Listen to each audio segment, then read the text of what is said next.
Neshama, je comprends mieux maintenant ce que sont les 10 paroles. Mais tu as évoqué la dernière fois quelque chose qui me semble essentiel. Tu as parlé du peuple juif comme étant Mamlechet Kohanim.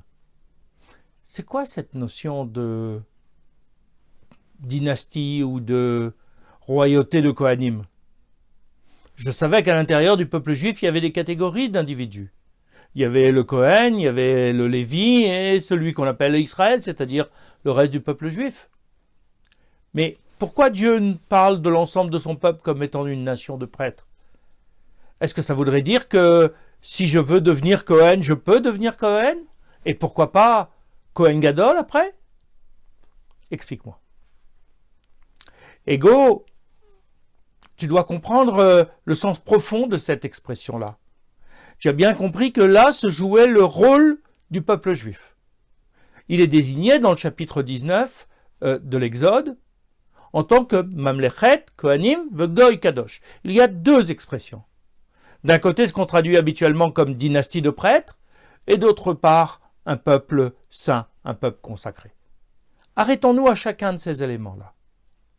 Mamlechet, Kohanim, Mamlechet, c'est un royaume, c'est-à-dire un ensemble d'individus qui sont sous l'autorité d'un roi, Meler.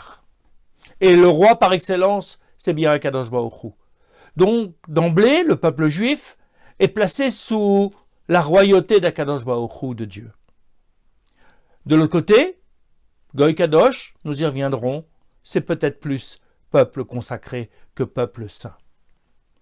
Mais c'est quoi ce rôle des Kohanim à l'intérieur du peuple juif? On le sait à travers la tradition juive. Il y a en fait deux missions essentielles au Kohen. La première, c'est celle qui va des hommes vers Dieu. Tu te souviens, lors de l'office de la prière de Kippour, on évoque à un moment donné le moment précis où le Kohen Gadol va demander le pardon pour l'ensemble des personnes du peuple juif. Mais tu le sais aussi, ils offraient et ils participaient au rite des sacrifices à l'intérieur du temple. Or, que sont les sacrifices si ce n'est une tentative de se rapprocher de Dieu lorsqu'on s'est éloigné de lui? C'est donc bien des individus qui, dans leur mission, ont le fait de créer cette proximité avec Dieu. D'un autre côté, à l'époque biblique, le Kohen, comme le Lévi, est aussi le gardien de l'authenticité de la Torah. C'est-à-dire, ce sont les instructeurs du peuple juif. Ce sont eux qui s'engagent à ce que l'ensemble du peuple juif respecte les 613 commandements. D'ailleurs, il y a une loi tout à fait particulière concernant le criminel involontaire. Celui qui, par accident, a ôté la vie à un autre, doit aller se réfugier dans ce qu'on appelle une ville refuge. Et il doit y rester jusqu'à la mort du Kohen Gadol. Et les commentateurs nous expliquent qu'en fait, le Kohen Gadol de chaque génération est responsable du niveau spirituel de sa génération. Peut-être qu'il n'a pas assez enseigné, peut-être qu'il n'a pas assez prié à Kadosh Baruch Hu que pendant qu'il était Kohen Gadol, il n'y aurait pas de drame, il n'y aurait pas de crime involontaire. Et d'une certaine façon, le niveau spirituel de l'ensemble du peuple juif sous sa responsabilité dépend de lui, dépend de son engagement, dépend de l'authenticité de sa transmission. Donc on le voit bien, il y a cette double mission. Vers Dieu pour le peuple et vers le peuple pour Dieu. Et d'une certaine façon, c'est ce que Akadosh Baruch Hu demande à l'ensemble du peuple juif, mais cette fois-ci, vis-à-vis des autres nations. Le peuple juif a cette mission d'être le Kohen de l'humanité, c'est-à-dire celui qui va intercéder auprès d'Akadosh Baruch Hu pour l'ensemble des nations.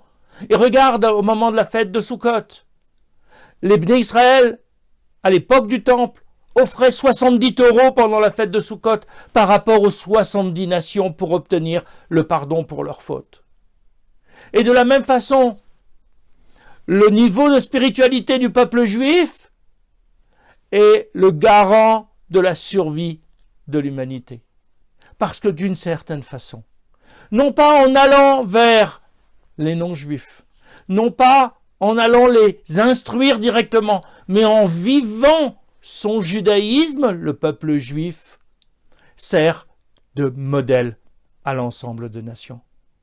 Parce que l'avenir de l'humanité, ce qui nous est annoncé par les prophètes, c'est que justement, à l'époque messianique, l'ensemble des nations reconnaîtront la royauté d'Akadosh Baruch Hu. L'ensemble des nations, en voyant le peuple juif se comporter avec ses valeurs de haute moralité et d'élévation spirituelle, comprendront que la Torah était le chemin qui devait les inciter à aller vers Akadosh Baruch Hu. Non pas qu'ils ont besoin de se convertir, nous l'avons déjà dit, ils ont 7 mitzvot, et l'application de ces 7 mitzvot est suffisante. Mais dans l'application de ces 7 mitzvot, il y a la reconnaissance d'un Dieu unique et le refus de l'idolâtrie. Donc en voyant le comportement du peuple juif, à travers l'application en tant que peuple des 613 commandements, alors ils doivent comprendre que le monde est sous l'autorité d'un roi, qui est un roi suprême, qui est Akadosh Baruch Hu. Une fois qu'on a compris ça, alors on comprend le deuxième membre de la phrase.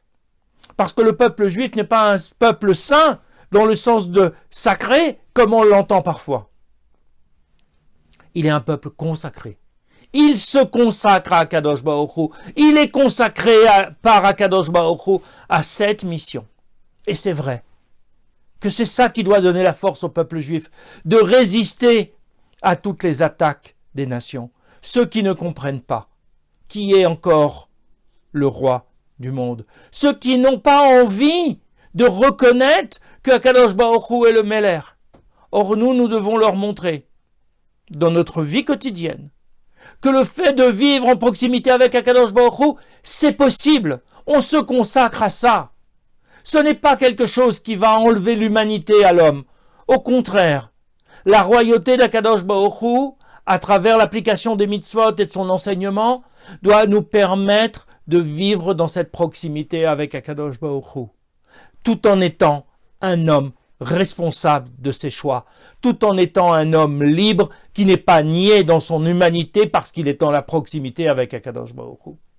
Alors, dans ce sens-là, l'ensemble du peuple juif est une nation de Kohanim consacrée à la gloire d'Akadosh Baruch Hu, consacrée à la spiritualité. Alors c'est vrai, tu ne vas pas pouvoir devenir toi-même Kohen à l'intérieur du peuple juif, et encore moins Kohen Gadol, si ton papa n'est pas Kohen. Mais égaux, d'une certaine façon, tu es Kohen pour l'ensemble de l'humanité. Si ce n'est pas à l'intérieur du peuple juif, c'est à l'intérieur des nations, et c'est son rôle. Tu vas devoir l'assumer, tu vas devoir en être fier, parce que c'est l'engagement que nous avons pris au Sinaï, au moment où on recevait les 10 paroles.